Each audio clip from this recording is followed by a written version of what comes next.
Qu'est-ce qu'il faut vraiment pour paralyser un système logistique parfaitement huilé, sans faire exploser un seul entrepôt, sans bloquer un seul train par la force? Imaginez un grand hub de distribution quelque part aux portes de Paris, disons dans la zone industrielle de Roissy en France ou autour du nœud de Gare au Nord à Bobigny, là où convergent les principales artères de fret qui alimentent l'Île-de-France. Pas besoin de le prendre d'assaut. Il suffit de couper méthodiquement tous les accès. Plus aucun camion n'arrive à l'heure, plus aucun planning n'est respecté. L'entrepôt est là, plein à craquer, mais totalement inutile. C'est précisément ça, la logique des attaques modernes contre les chaînes d'approvisionnement. Et elle fonctionne dans n'importe quel contexte, militaire, économique, infrastructurel. La logistique, colonne vertébrale invisible d'une nation. Qu'il s'agisse d'une armée, d'un groupe pétrolier ou d'un réseau national de grande distribution, aucun système ne tient uniquement par la volonté. Il tient grâce au carburant, aux pièces détachées, aux livraisons dans les délais et au flux ininterrompu de marchandises du producteur au rayon. Quand ce flux se brise, même la position la plus solide commence à s'effriter de l'intérieur. Prenons la France comme exemple concret. Le pays est un organisme logistique d'une complexité remarquable. Le réseau ferroviaire de la SNCF, qui relie Bretagne à Provence, Île-de-France à Lyon et à Marseille, le Rhône comme artère fluviale qui irrigue des régions entières du centre et du sud, le nœud de transport parisien par lequel transite la grande majorité du fret national, le port de Marseille-Fos, principale porte d'entrée vers les routes commerciales méditerranéennes et mondiales, ce n'est pas simplement de l'infrastructure, ce sont les veines dans lesquelles coule l'économie française. Quand l'une de ces veines se retrouve sous pression constante, embouteillage chronique, panne technique, acte de sabotage ou entrave délibérée, cette pression se propage instantanément dans tout le système. Un bouchon sur le périphérique parisien ou sur l'A6, ce sont des retards dans tous les centres de distribution de la région. Un problème au nœud ferroviaire de Lyon-Part-Dieu, c'est le ralentissement des livraisons vers le sud et en sens inverse. Une perturbation dans le port de Marseille-Fos, c'est un coup porté aux exportations des régions de Provence et d'Occitanie et aux importations de biens de consommation pour tout le sud de la France. De la carte à la réalité, ce que le contrôle signifie vraiment. Sur une carte, une position dominante a toujours l'air convaincante. Dans les faits, elle est exactement aussi solide que la chaîne d'approvisionnement qui la soutient. C'est vrai pour les opérations militaires comme pour les structures économiques. La France a été confrontée à cette réalité à plusieurs reprises à travers sa propre expérience de la pression logistique lors des grandes grèves de 2019 à 2020, des blocages de routiers ou encore lors des perturbations liées à la pandémie de Covid-19. Quand des acteurs ont commencé à bloquer délibérément les dépôts de carburant, les nœuds ferroviaires et les grands axes autoroutiers, il s'est avéré que ce qui était considéré comme résilient sur le papier dépendait en réalité de quelques chaînes de transit critiques. Quand ces chaînes se rompaient ou devenaient brutalement plus difficiles à emprunter, le système se mettait à fonctionner sous pression, pas dans le fracas, mais dans le silence. Hausse des prix alimentaires, file d'attente aux stations-service en Île-de-France et dans les grandes métropoles, pénurie de médicaments dans certaines pharmacies, réorganisation forcée des cycles de production industrielle. Le corridor de transit comme métaphore, quand les alternatives disparaissent. Le principe est simple. Tout système d'approvisionnement passe par un nombre limité de points de transit. Chacun est un maillon de la chaîne. Quand un maillon devient peu fiable, la pression se reporte sur tous les autres. Appliquons ce principe aux réalités françaises. La France a construit pendant des décennies certaines dépendances dans son infrastructure économique, le plus souvent sans réfléchir à leur fragilité. Les crises récentes ont contraint à revoir ces dépendances de la manière la plus concrète qui soit. Le port de Marseille-Fos est la principale porte de sortie pour les exportations agricoles du sud du pays et la porte d'entrée pour des millions de tonnes de marchandises importées. Que se passe-t-il s'il est mis hors service pendant 2 semaines, suite à une grève massive, à un incident technique majeur ou à une cyberattaque ciblée. Les exploitations agricoles de Provence, du Languedoc et de la vallée du Rhône ne peuvent plus expédier leurs récoltes. Les négociants perdent leurs recettes d'exportation. Les marchandises importées qui transitent par ce port n'arrivent plus dans les entrepôts de distribution de Toulouse, Montpellier ou Bordeaux. Pendant des années, la réponse était « nous avons des alternatives ». Le port du Havre, Dunkerque, les ports de la façade atlantique. Mais quand ces alternatives se retrouvent elles aussi sous pression simultanée, grève coordonnée, saturation des capacités, hausse des tarifs de transit, restrictions logistiques, le système perd son appui sur les itinéraires de secours. Ce qui fonctionnait comme option de rechange devient la seule option restante. Et une seule option sous pression constante, ce n'est pas une stratégie, c'est une vulnérabilité. La SNCF et ses points faibles. La SNCF, ce n'est pas simplement un chemin de fer, c'est la colonne vertébrale du pays en temps de crise. Le réseau de lignes à grande vitesse et de fret ferroviaire qui relie Lille à Marseille, Paris à Lyon et à Strasbourg est l'un des rares itinéraires terrestres par lesquels transite l'essentiel du fret et des voyageurs entre le nord et le sud, l'est et l'ouest de la France. Sa valeur stratégique est immense, précisément parce qu'il n'existe pratiquement pas d'alternative rapide à grande échelle. Lors des grèves prolongées de 2019 à 2020, la pression s'est immédiatement fait sentir chez les producteurs bretons, les opérateurs logistiques qui acheminaient des marchandises vers les zones de distribution et les exportateurs qui comptaient évacuer leurs produits via les ports normands. Un nœud perturbé à Paris-Austerlitz ou à Lyon-Guillotière, et une vague de retard se propageait sur des centaines de kilomètres. Les pertes économiques pour les opérateurs de fret et les entreprises de grande distribution se chiffraient alors en dizaines de millions d'euros par semaine. Il suffit de penser à la situation des tunnels sous les Alpes et des viaducs sur le Rhône. Ces liaisons dont la fermeture paralyse instantanément la circulation entre le nord et le sud de la France. Un incident sur le viaduc de Millau ou dans le tunnel du Mont-Blanc, et c'est tout le trafic de poids lourds entre la France, l'Italie et l'Espagne qui se retrouve dévié sur des itinéraires de substitution saturés. Prenons aussi l'infrastructure numérique. Le nœud Internet parisien, le FranceNuf, est l'un des plus grands points d'échange de trafic d'Europe occidentale. Une attaque ciblée sur quelques points de présence physique à Paris ou à Lyon pourrait considérablement ralentir le transfert de données pour des dizaines de millions d'utilisateurs français. Pas les détruire, juste les ralentir. Mais même ce ralentissement aurait des conséquences bien au-delà du point d'impact. Les opérations bancaires via BNP Paribas ou Crédit Agricole, les plateformes logistiques, les systèmes de gestion de la production industrielle, tout cela est lié à la continuité du flux numérique. Des drones au-dessus des infrastructures françaises, une nouvelle forme de menace. L'expérience de ces dernières années l'a montré partout en Europe. Des engins télécommandés sont capables d'opérer à des distances considérables et de surveiller des infrastructures sensibles. Ce rayon d'action change la signification même de la distance. Une installation n'a pas besoin d'être en zone de conflit pour être menacée. Il suffit qu'elle soit accessible et identifiable. Cette logique a depuis longtemps cessé d'être exclusivement militaire.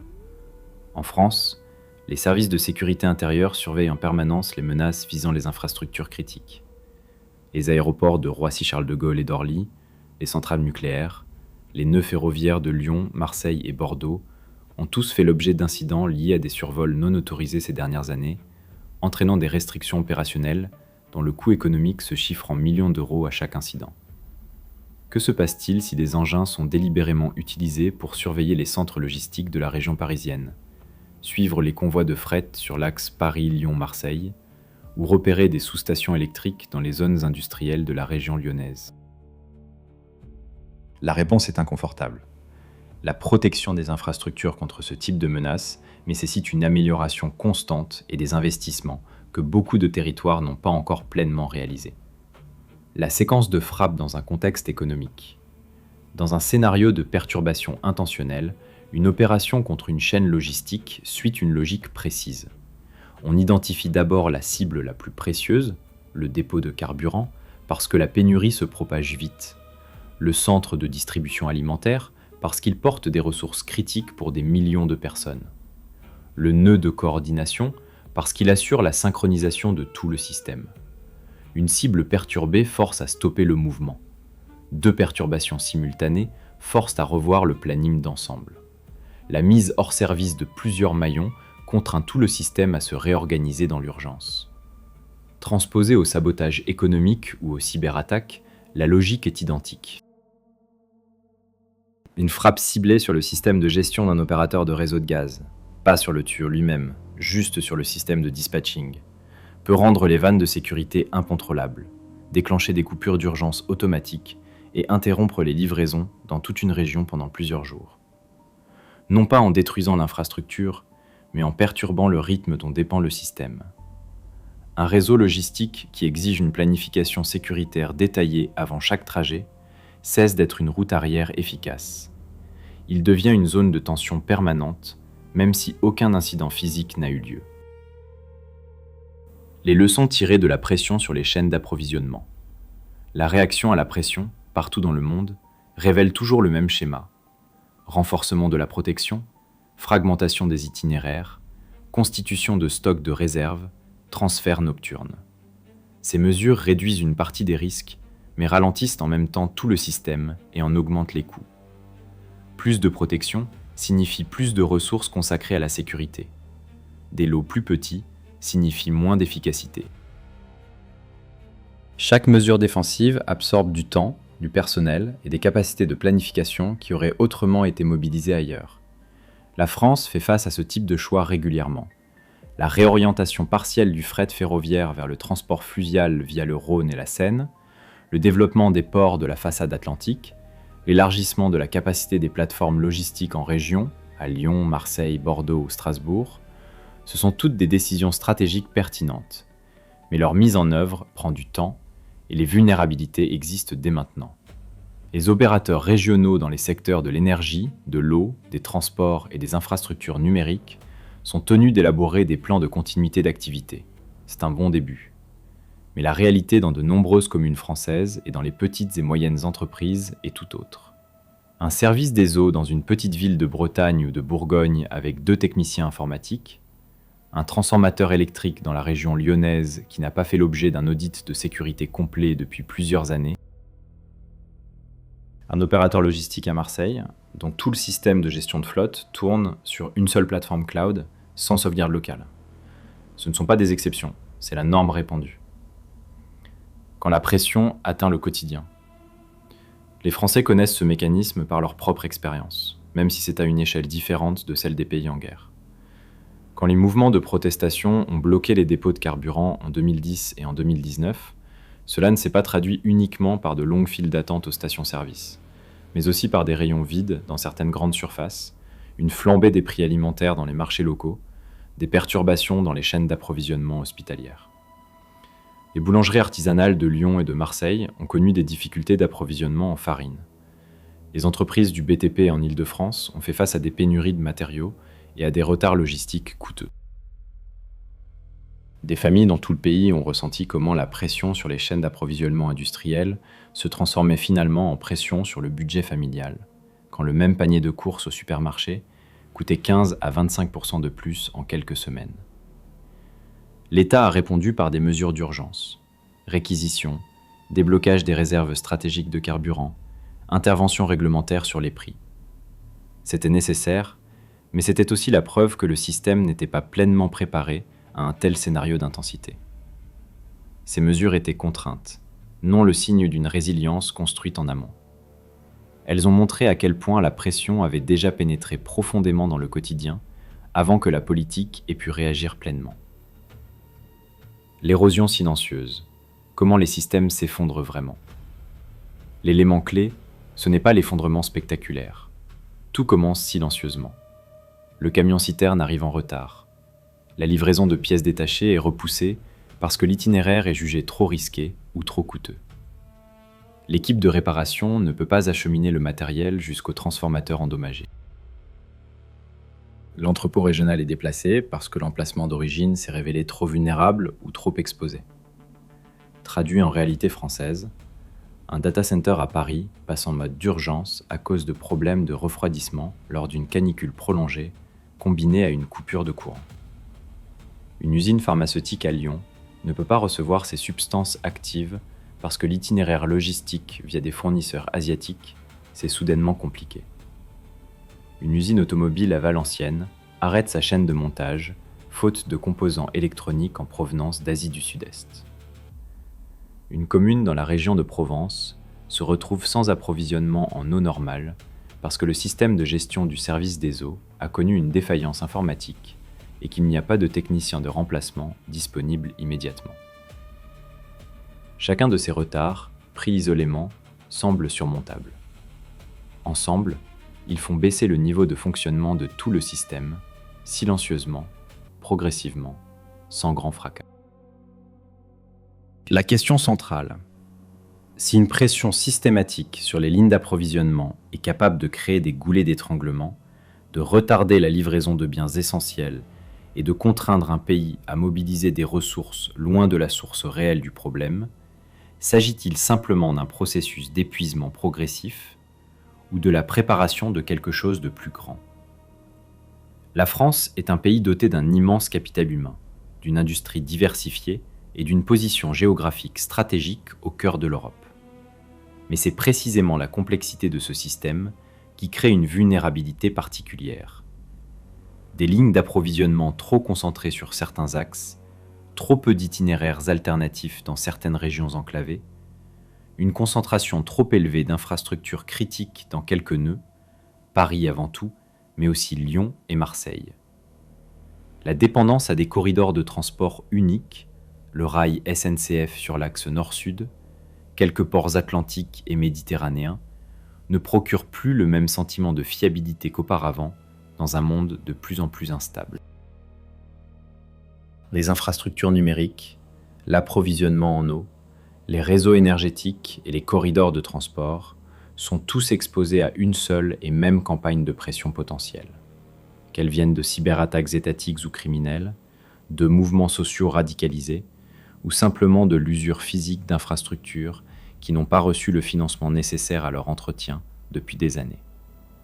Le contrôle sur une carte, ce n'est pas le contrôle dans la réalité.